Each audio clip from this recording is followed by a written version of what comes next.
This is the new Vudoo Möbius. This is a 1911. My particular one is in 9mm. However, they will also be available in 45 as well as other calibers possible in the future. But when I first got my hands on this gun and I first took it to the range, my first rounds fired, even my first impression of the gun, I was really, really impressed.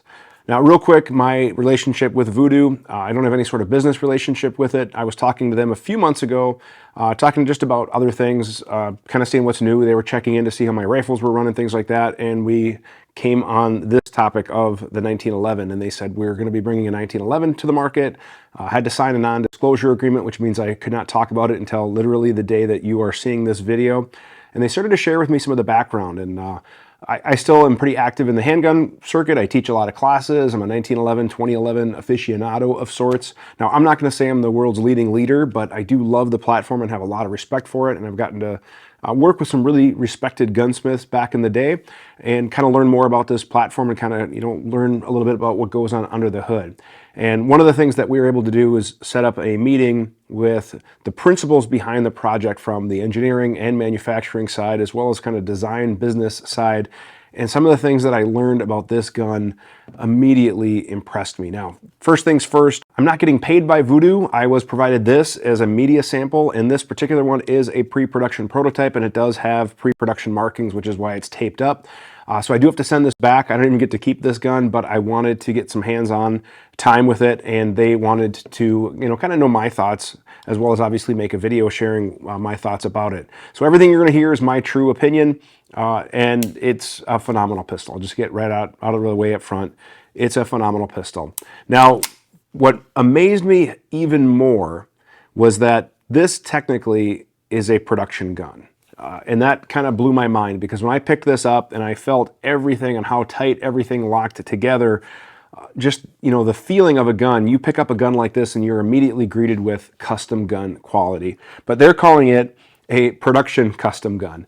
And basically what that means is this whole gun was assembled in under an hour, which is crazy in the 1911 world. In the 1911 world, guys, I don't want to get too far off track here, but generally what happens is most of the custom gunsmiths out there get a bunch of parts that are either oversized or not sized, and they machine and they fit them to the specific gun. So it is literally like one gunsmith, one gun, one frame, one slide fit, and then all the other parts are fit and machined or fit and polished and honed and everything to this specific gun as it's going through that production line. Not this specific one, but that's generally what happens in a lot of custom shops. I've gotten some tours of some custom shops in the past, and it's kind of cool to see how everything comes together. Everything truly is hand fit for that specific gun, and it is truly one of a kind. And that is the kind of quality I was greeted with on this, but yet what they told me was this was in essence a production gun. They are doing aerospace grade machining to make this gun. Now, when I was talking to the leads on this, they said machining is repeatable. Hand fitting and things like that, you might have Tom working on it, you might have Bill working on it, John might be even better than both of them or something like that. But with this, they're able to hold such tight tolerances due to their machine experience that is repeatable. And in some cases, they're measuring their tolerances by the 1/10 of a 1,000th of an inch, which for a production gun is absolutely amazing. But they sent me some photos, and again, I had to sign NDA, so I'm not able to share everything. But some of the equipment that they were using to measure this is literally aero grade. And what, again, one of the machinists, the lead machining engineer, said to me was that, we make airplane parts, we make aerospace parts, and there's no hand fitting in the aerospace industry. When you have a critical dimension part that needs to be replaced right now, that's what it is, and it has to fit right now. And we just basically started making airplane parts for a firearm. And just a little bit, I'll take this gun apart so you guys can see it, but it is absolutely gorgeous. Now, from the design side of it, I really respected a lot of what's going on with the Vudoo kind of branding. I did like the subtle logo up front, again with that Vudoo Gun Works. The serrations are an angled serration, so they're easy to engage, but yet they don't snag. It's almost like a one-way serration in a way. The engraving is very elegant, very nicely done, looks really clean.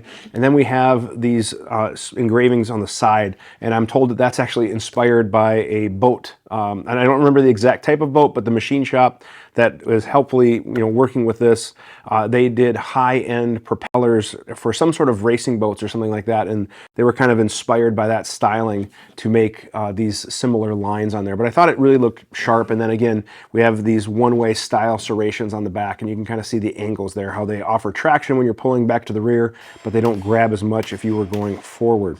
Novak style rear sight. Does have a thumb safety, which is not ambi.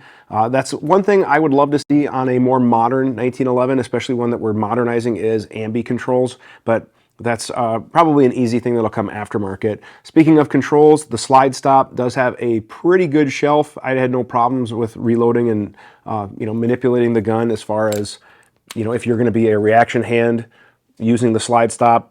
For me, with my grip size, I'm not able to really reach the slide stop with my right hand. So when I do use slide stop reloads, I generally will come with my reaction hand, but otherwise the serrations, I was able to manipulate just fine. Other parts, kind of moving back, we do have this nice large beaver tail. Now I would say it's blended beautifully, but the fact of the matter is it's not blended. It's just machined so good that it's basically almost like a drop-in part. Now they said that, in their assembly time, which again is about under an hour, that yes, some things do need to be, just kind of assembled and finessed a little bit, but their goal is basically to get a production level quantity, but with custom level quality. And that, I would have really been suspicious of that, but seeing what I'm looking at here, I feel like it's doable. Moving down, nice checkering on the mainspring housing. And speaking of checkering on the front strap, one of the things that I thought was really cool is we actually have a positive material checkering. So most of the front straps, they basically come down and then they will checker into the front strap. Whereas here they added extra material so that the checkering almost kind of protrudes a little bit. And that's really what it looks like. So you have a nice undercut for your grip, but yet you have these kind of forward or, protruding front checkering there, which I thought was really nice. And again, you can kind of see just ever so slightly how the checkering protrudes on the front strap. So just really, really nicely done. And then we do have a nice glove bevel here, which we're seeing generally in a lot of the higher end or custom guns, aftermarket guns. But again, the lines and everything are just really, really nicely done. And it's executed just really, really well. One of the things that the 1911 is known for is that legendary trigger press, because it is truly the only handgun on the market that allows you to truly press the trigger straight back to the rear. It doesn't pivot like other handguns on the market because it has a trigger bow that goes around the magazine, allowing truly the trigger to travel straight to the rear. And this one felt really good. Obviously just a little bit of take up, which is on every 1911. That's what's needed for some of what's going on under the hood. But then as soon as we hit that wall, just a nice, crisp, very consistent trigger. And as far as weight goes, this particular one, I have it on the gauge here. Yeah, mine was consistently breaking right around 2.5 pounds, and this is a 5-pull average at 2 pounds, 6.6 ounces. So again, trigger was very, very nice and crisp. Now, what I really want to show you guys is under the hood what's going on here, because some of the stuff that I saw, I really do feel is very innovative. I'm not aware of any other 1911 or 2011 company doing some of the stuff under the hood. So let me take it down for you real quick, and let me show you some of these amazing parts. When I first took the gun apart and I learned some of the machining that went into some of these parts, I really nerded out on it. I thought it was cool, and I wanted to kind of share some of that with you. So I have it pretty much disassembled. I didn't take apart the slide. The extractor looks great, firing pin. I mean, everything looks good there, so nothing like really earth-shattering to note there. But there was a couple of things that I wanted to point out. All of your fire controls are machined. There's no cast or metal injected parts. Everything is either machined in-house or sourced from quality, reputable manufacturers, but no surprises. But looking at this grip safety, this is not fit. This is machined, and it is incredible. Now the frame, that's one thing that I don't know what I'm allowed to talk about, so I'm going to tread lightly. But when they explain to me how they're actually machining the frame to get everything done to such incredible tolerances inside and out, and how everything then is put back together, it was pretty cool. It was pretty amazing to see every little thing come together with this. Now, one thing I do want to talk about is this little guy right here, which is the ejector. Now, traditionally, if you break an ejector on a 1911 or 2011, that's more or less a gunsmith issue. Now, the ejector is generally something that you're not going to replace on your own as the end user, and even debatable whether it's an armor level function. Some companies will say that's a gunsmith only issue, whatever. But basically, this piece of metal right here is the ejector. They're usually a little oversized and then they're fit, and it's either pinned in place or it needs to be drilled and pinned in place depending on the style that you get. But check this out. You can see the pin right there, but that's actually not a pin, because if we flip it around, you'll see that this, and I know it's really tough to see on camera, but that's actually a little screw. It's a custom-made screw. So if I were to take this and loosen it, the screw comes out, and it's actually more like a threaded pin. You can see that threaded pin. Now here's what's really cool. Now once that threaded pin is removed, you can remove the ejector from the frame, and this is again a really nice, tight, snug fit. And we have these two pins here that match up with the frame holding it in place. Now, that's pretty awesome in and of itself that you can swap these out, but check this out. If it looks like this groove here, which is what this little pin engages on, is at an angle, it is. And it is at the angle so that when it is tightened, it actually draws the ejector into the frame, pulling it down into the frame as you're tightening this pin. So again, they just clearly show that they're kind of thinking at basically a next level when it comes to manufacturing in 1911. I'm not aware of anybody who puts this much technology or the process into the ejector like I've seen here. I thought that was pretty awesome. The other thing I want to talk about is the trigger, because one of the things that we all know and love about the 1911 is it has this trigger bow, which, like I said, actually goes around the magazine, allowing the trigger to go straight back to the rear. Now, pretty much every 1911, 2011 trigger that I'm aware of has a trigger shoe, and then it has the trigger bow, and the two are attached generally with either a screw or a rivet, and sometimes we need fitting for this to fit in the frame, the sear engagement, all that stuff. But look at this. Yeah, there's no rivet, there's no screw. This whole thing was machined in one operation. And it started out as a 1 3/8 inch piece of stock that is machined into a one-piece trigger shoe and trigger bow. And it's done gorgeous. Generally, this is a stamped piece, the bow, and like I said, it's attached. But being that this is all completely 100% machined in, that's crazy. And when I talked to the staff, I said, well, arguably, that has to be the most inefficient way to machine or manufacture a trigger. And he actually gave a little chuckle, and he said, you know, you would think that, because it does take machining time. But again, machining is repeatable. And what we found is that we could get 10 different triggers from 10 different companies, and they're all going to be a little off. So that means we have to fit them. We have to customize that particular part for this particular gun. Whereas with this, yes, it takes a little more machining time, but we get a repeatable part every single time. One last point I wanted to make on the trigger is that traditionally we either see curved triggers or flat triggers. And this one is almost a hybrid of the two. It does have a slight curve, but it is more of a flattened curve than traditional 1911 triggers that are out there. And I found that it was really comfortable. I wish I could get this curve or this surface, if you will, on pretty much all of them, because I really liked how it had a slight curve, but not the traditional 1911 curve, but it wasn't quite flat. I go back and forth on flat triggers, but this thing was really comfortable, and I really, really liked the geometry of the trigger. Now, I know mine's a little dirty, but you can see the barrel.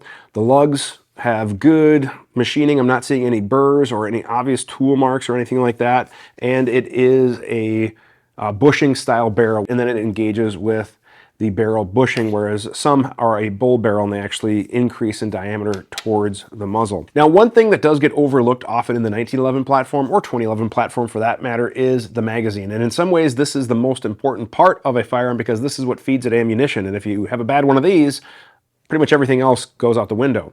They shipped it with 3 Chip McCormick magazines, particular 10 rounders is what they gave me, and 2 out of the 3 ran perfect. The 3rd magazine started to give me a little bit of issues with feeding, so I wanted to make sure I could isolate that to just a magazine. As you guys know, I number all of my magazines, and I was able to isolate it to magazine number 2, which is why it's not being shown in this video. I have it basically being isolated.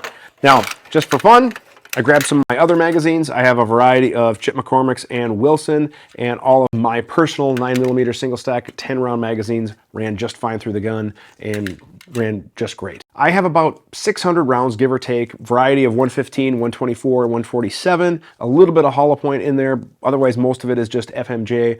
No issues to report except for those isolated incidents that I was able to isolate to that one magazine. Those were failed to feeds. Otherwise, the gun ran absolutely flawless as expected. MSRP is going to be $29.99, which is kind of crazy for a firearm of this quality. Like when I first guessed the price, my guess was much higher, like more like custom territory pricing, because I was greeted with what I felt like was custom territory quality. And I'm not saying that lightly. I genuinely am impressed by this gun. And then when I heard the price point of an MSRP of $29.99, I really think this gun is going to draw a lot of attention. And it's okay to be critical, but I think it's going to hold up to the reviews, not just for me, but others out there. And I'm looking forward to getting one for really long term. Like I want to take it to a bunch of classes. I want to teach with it. I want to throw it around. But I'm personally waiting for something with either a rail or an optic mount. But I'm really looking forward to seeing what this thing can do long term. Now, I've gotten to play with a lot of high-end custom 1911 and 2011s, whether guns that I've owned, guns that I've had transferred through the shop where the customers let me shoot them and evaluate them, students in various classes, or co-students where I've gotten to look at other guns. And I've seen guns from pretty much all the high-end 1911, 2011 makers. Now, not every single one, obviously, but several. And I would put this gun right up there as far as not only function, I had absolutely flawless function, but just as far as fit and finish, impression, how everything locked up, feel of the trigger, consistency, just everything that kind of went into this firearm just screams high-end custom level work. Yeah, it's pretty impressive. One of the things that I would love to see, and I know that they are working on stuff in the future, is a light rail on the dust cover and optics, because that is the one thing right now where I'm at in my shooting career, shooting life, if you would. I'm really not buying handguns anymore unless they have an optic cut. Now, I do love a classic 1911, and I think a classic 1911 should be in everybody's collection. So I do love the fact that we have a good quality classic, modern classic with iron sights. But for me personally, I really want to see a red dot ready option. And I know that they're working on some of the things. Now, one other thing that I just personally don't like, again, speaking of red dots, is kind of this loaded chamber indicator. You know, obviously you can look down and you can see brass, but my reality is when I am shooting optics, sometimes crud and stuff will, you know, go upward into that optic body. So I would just like to see that sealed, is my personal opinion. But everything else, I really don't have any complaints. One last thing I wanted to share with you was a takeaway from my conversation again was most 1911s is an assembly centered approach. And for a lot of production guns, it's basically going to be loose tolerances where you can grab parts and fit things together, or it's going to be really, really tight tolerances, sometimes too tight, where fitting is required, and it's going to happen in that assembly process. Theirs is a component-based approach, which is more of a modern manufacturing practice. And if they get each component to perfect precision and perfect tolerances, everything comes together and you get a high-quality pistol like this one. And this is obviously only a sample of one, and this technically is still kind of a pre-production, even though it's about as finalized as we're going to get. This was really impressive to me, and it was a really enjoyable gun to shoot, and I hope you guys liked it as well. For more information, you can check out our webpage. We'll have more information on pricing, availability, ordering information, things like that. So please check out our webpage, and if you guys like the content, please like, share, and subscribe. If you have any questions about the Möbius or anything else firearms related, either drop a comment below or send us an email to the email address shown below. That's theqa@gunsandtactics.com. And at the end of the month, we have a live QA show where I try to answer any questions, and we can go from there. I want to do my best to help you guys out. Thank you guys very much for watching, and have a great day.